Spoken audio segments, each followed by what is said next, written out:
Olá, meu nome é Adriano e no vídeo de hoje nós vamos dar início ao estudo dos algoritmos em grafos.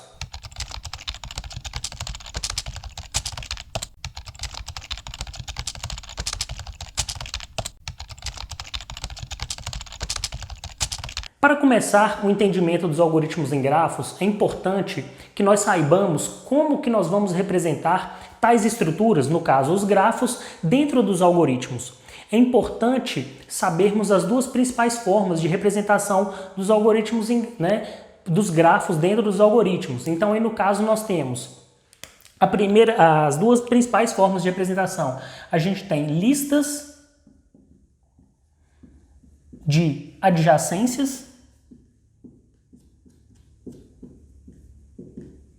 e temos também matriz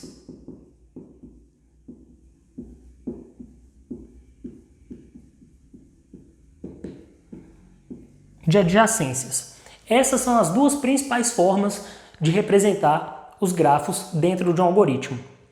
A primeira, a lista de adjacências, é uma coleção de listas para cada um dos vértices do grafo e essas listas, elas contêm referências para quais outros vértices um determinado vértice do grafo está conectado, através de uma matriz. Nesse caso, a matriz de adjacências ela vai ter ali linhas e colunas, onde essas linhas e colunas, cada número aí, cada linha e cada coluna representam um vértice do grafo e ali nas células dessa matriz terá informações se um determinado vértice está conectado com outro ou não. Tá? Então, são as duas formas de se representar. Ainda dentro dos grafos, essas representações elas se adequam tanto para grafos dirigidos quanto não dirigidos. Tá? Então, o que é grafo dirigido? O que é um grafo não dirigido? Bom, um grafo dirigido é mais ou menos isso aqui. Ó. Eu tenho um vértice A conectado com um vértice B. Eu tenho uma direção aqui da adjacência, ou seja, A está conectado com B, mas B não está conectado com A. Tá? Então, a conexão está na direção da seta. Então, A está conectado com B. Isso é um grafo dirigido, tá? Onde eu tenho aqui a setinha me informando para onde está a direção da adjacência. Tá? E eu tenho grafos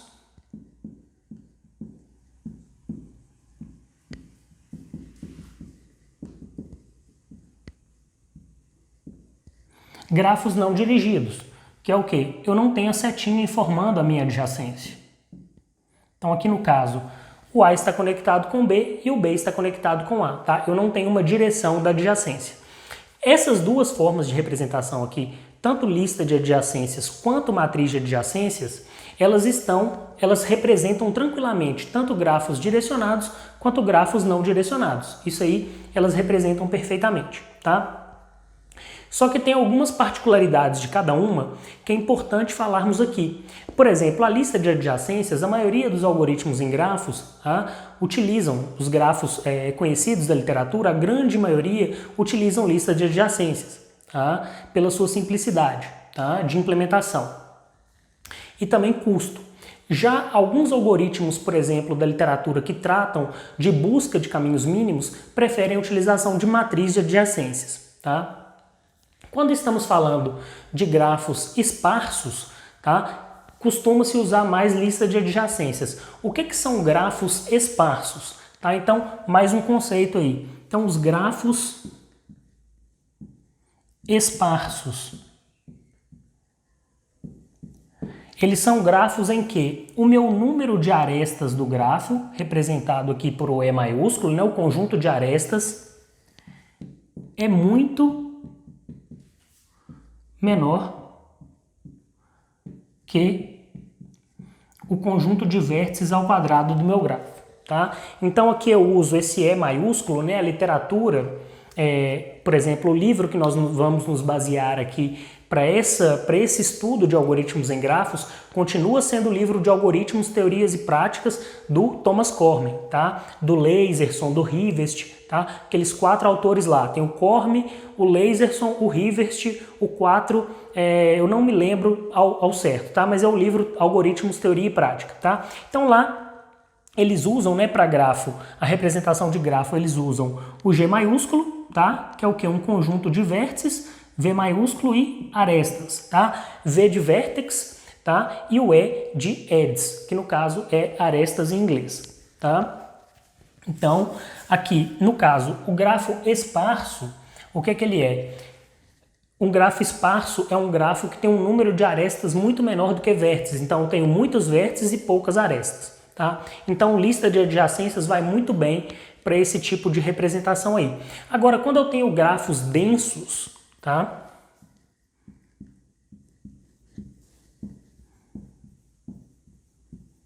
Em que? O que é um grafo denso? O número de arestas é quase igual, né? Se aproxima de V ao quadrado, tá? Então, quando o meu número de vértices é elevado ao quadrado e eu tenho esse número de arestas muito próximo disso, eu já tenho um grafo denso, aquele grafo muito conectado com muitas arestas. Aí é melhor que se represente por matriz de adjacências, tá? Então, ok. Então, vamos agora, o que a gente vai fazer aqui? Vamos representar como que é uma matriz de adjacências e o que é uma lista de adjacências para um determinado grafo, para a gente saber o que está acontecendo, como que isso é feito, né? Como que é essa ideia dessa representação computacionalmente. Tá? Então, eu vou apagar isso aqui. Então, vamos aqui agora desenhar o grafo, tá? Então, eu vou desenhar esse grafo aqui, ó. Vou colocá-lo aqui. Fazer um grafo mais simples aqui para a gente fazer mais rápido, tá? Então aqui eu vou colocar 1, 2, colocar aqui um terceiro aqui, 3, 4 e 5, tá? Vamos colocar aqui conectado aqui, aqui, aqui, aqui, aqui e aqui. Então eu tenho um grafo aqui não dirigido, tá? Vou colocar mais uma aresta aqui também. Pronto, eu tenho um grafo aqui não dirigido. E vamos representar a lista de adjacências dele, tá? Então, lista de adjacências desse grafo aqui. Primeiro aqui, 1. Tá? Então, tá lá. Deixa eu colocar um pouco maior aqui. 1. Ele está conectado com 2 e 5. Então, tem aqui uma referência para 2. E o 2 também tem uma referência aqui para, perdão, e eu tenho também uma referência para o 5, tá? Agora o 2. O 2, eu tenho referências aqui para o 3, para o 4 e para o 5, tá? E para o 1 também, né? Ele está conectado com 1, com 5, com 4 e com 3. Ele está conectado com todo mundo. 1, 3, 4 e 5. Essa aqui é a lista de adjacências de 2. Tá? 3. Ele está conectado com 2 e 4. Então tá aqui, 2 está conectado com 4. Essa é a lista de adjacências de 3. O 4 está conectado com 2, 5 e 3.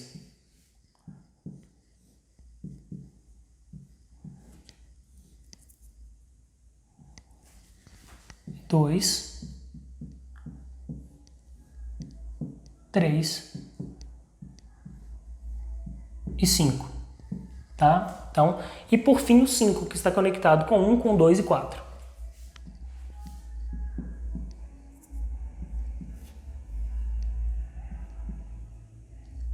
5 está conectado com 1, 2 e 4. Tá? Então tá lá a conexão do 5. Perfeito. Aqui representamos a lista de adjacências. Agora vamos fazer aqui embaixo a matriz de adjacências desse grafo. Tá? 1, 2, 3, 4, 5. São 5 vértices, né? Então aqui agora também 1, 2, 3, 4, 5. Então aqui simples, ó. 1 está conectado com quem? Está conectado com 1? Não. Ele não tem uma aresta para ele mesmo. Então 0 aqui. Ele está conectado com 2? Sim. Então ele recebe 1 aqui, que informa que ele está conectado. O 1 está conectado com 3 e 4? Não. Então 0 aqui com 5. Com 5 está. Tá? O 2 está conectado com quem? Com 1, 4, 3 e 5. 1, 3, 4 e 5. Com ele mesmo ele não está. Tá? Então por isso que essa célula 2, 2 está vazia. 3 está conectado com quem? Com 4 e com 2. Então aqui 2 e 4. O restante 0. 4 está conectado com 2, com 5 e com 3. 2, 3 e 5. Tá lá. Tá? E 5 está conectado com 1, 4 e 2. 1, 4 e 2. Pronto. Tá lá. Então aqui está representada a minha matriz de adjacências. Tá? Uma coisa importante é falar que é o seguinte: o número máximo aqui, né, do comprimento máximo da minha lista de adjacência, né, de todas as listas de adjacência, o comprimento máximo dela aqui vai ser o quê? No caso aqui vai ser comprimento, tá? Vai ser igual a 2 vezes o meu número de arestas. Por quê? Porque aqui, ó, da mesma forma que eu tenho 1 conectado com 2, essa informação se repete aqui no 2 também, ó. Tá vendo? 1 está conectado com 2, o 2 está conectado com 1. Diferentemente do que nós vamos ver se o grafo fosse direcionado. Se eu tivesse aqui uma informação desse tipo, ó, 1 direcionado com 2, eu só teria a referência aqui do 1 com o 2, mas o 2 com 1 eu não teria. Tá? Então o comprimento da lista de adjacências, o comprimento máximo da lista de adjacências, quando o grafo é dirigido, é menor. Então, eu tenho isso aí, eu tenho esse comprimento um pouco menor aí.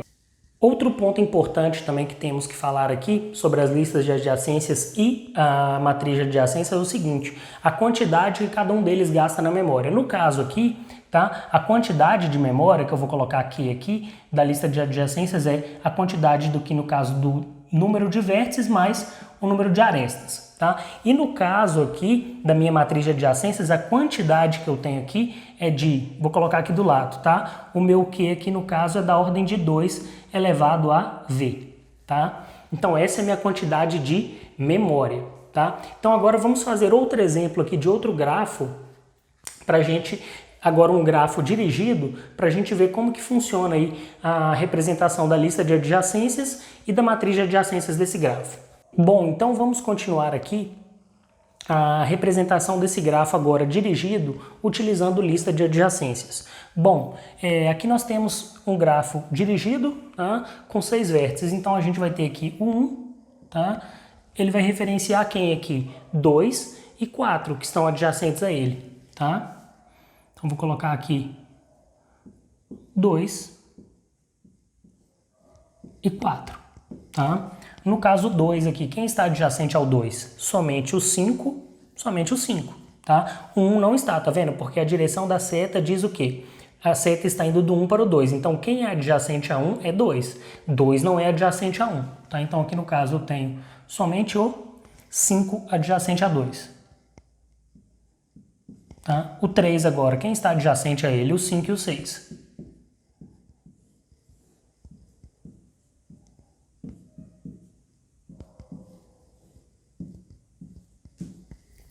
Agora o 4, quem está adjacente ao 4? Está o... Não tem ninguém adjacente ao 4. Tá? Vamos colocar uma seta aqui, só para ter alguém adjacente a ele. Vamos colocar essa seta aqui. Tá? Então vamos colocar aqui que adjacente a ele está o 2. Pronto. Ao 5, quem está adjacente ao 5 aqui? Está o 4.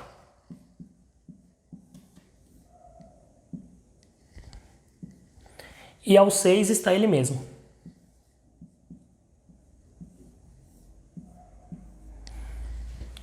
Reparem o seguinte, vejam como é bem menor o comprimento da lista de adjacências. Aqui no caso, para esse grafo aqui dirigido, bem menor do que quando o grafo não é dirigido. Nesse caso, qual que é o comprimento máximo aqui da lista de adjacências para grafos dirigidos? O comprimento máximo sempre vai ser o quê?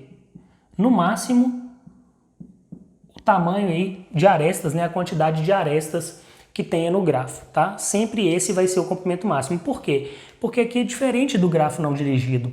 No grafo não dirigido, quando eu tenho a aresta ligando aqui, eu tenho que representar tanto do 1, a adjacência do 1 para o 2 e do 2 para o 1. Aqui não. Aqui a adjacência está definida, né? Eu tenho aqui o grafo dirigido, a direção da adjacência está definida, tá? E aí a representação na memória é a mesma coisa, tá? A quantidade de memória aí Q é também Q é igual a V mais E, tá? Mesma coisa, tá? A mesma coisa para a matriz de adjacência do grafo, tá? Vamos fazer ela aqui, vamos colocar a matriz de adjacências aqui. Vamos colocar aqui 1, 2, 3, 4, 5, 6. 1, 2, 3, 4, 5, 6. Vou colocar só onde tem as ligações aqui. Então 1 ele está ligado com 2 e está ligado com 4. E aí a ordem de leitura é só 1 está conectado com 2, 1 está conectado com 4 e a adjacência está indo do 1 para o 2. Tá? Aí no caso aqui agora, o que eu tenho aqui? O 2 ele está conectado com o 5. Então tá aqui, conexão com o 5. Tá, o 3 ele está conectado com quem? Com o 5 e com o 6. Então tá aqui, ó. 3 conectado com o 5 e com o 6. O 4 conectado com 2. O 5 conectado com 4. E o 6 conectado com ele mesmo. O restante da matriz é 0, tá? Então aqui 0, o restante é 0 para tudo, tá? 0 para tudo. Tá? Vou colocar aqui só para a gente completar aqui.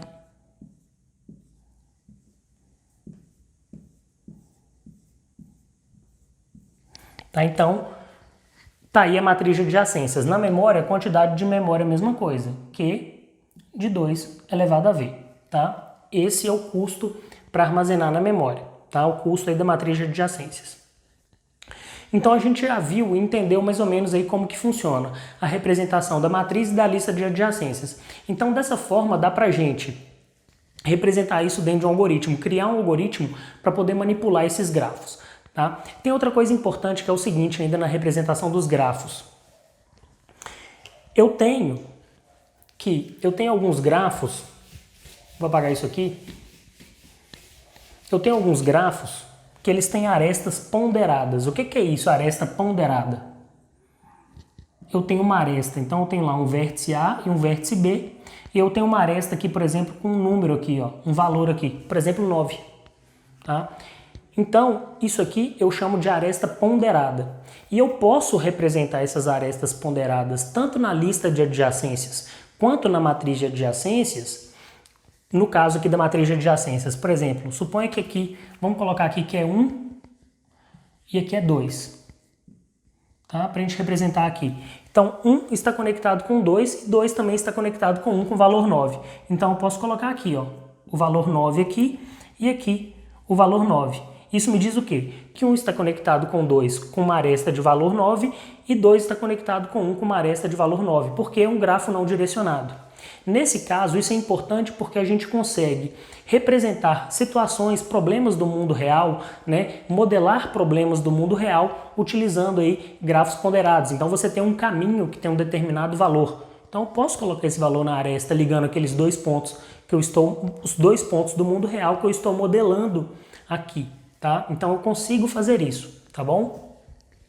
Ok, então nós temos a questão da aresta ponderada. E outra coisa, os vértices dos grafos, eles têm atributos. Tá? Então, por exemplo, eu costumo representar nos algoritmos os vértices, né? Então, por exemplo, lá, o meu conjunto de vértices V do grafo, então ele tem lá, ó, vértices U, V, né, minúsculo e assim por diante, né? Zzinho, W e assim por diante. Tá? Eu represento aí com letras minúsculas.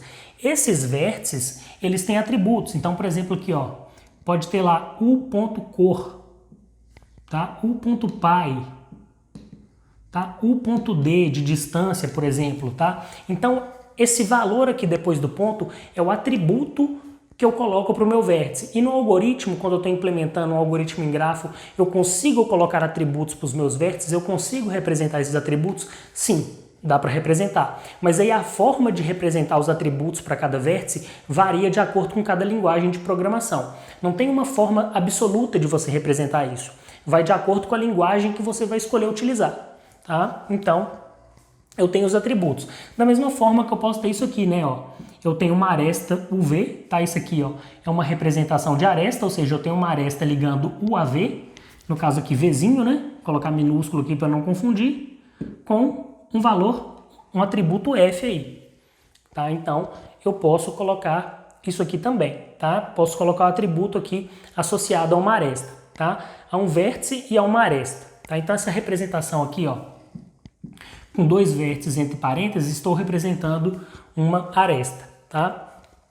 Então, aqui, o que a gente viu? A gente viu os conceitos básicos para que nós possamos entender os algoritmos de grafos que virão, tá? Só queria pedir uma coisa, para quem está assistindo o vídeo, não deixe de comentar. Tem dúvida? Comente nos vídeos. Por quê? Porque é importante, para saber se o vídeo está ok, está legal, é importante também para tirar as dúvidas. Então, olha, fiquei com dúvida, professor, me responde isso aqui, o que seria isso? Se eu puder, à medida do tempo, eu vou respondendo todo mundo que for postando aí nos comentários, tá bom? Eu agradeço e até a próxima.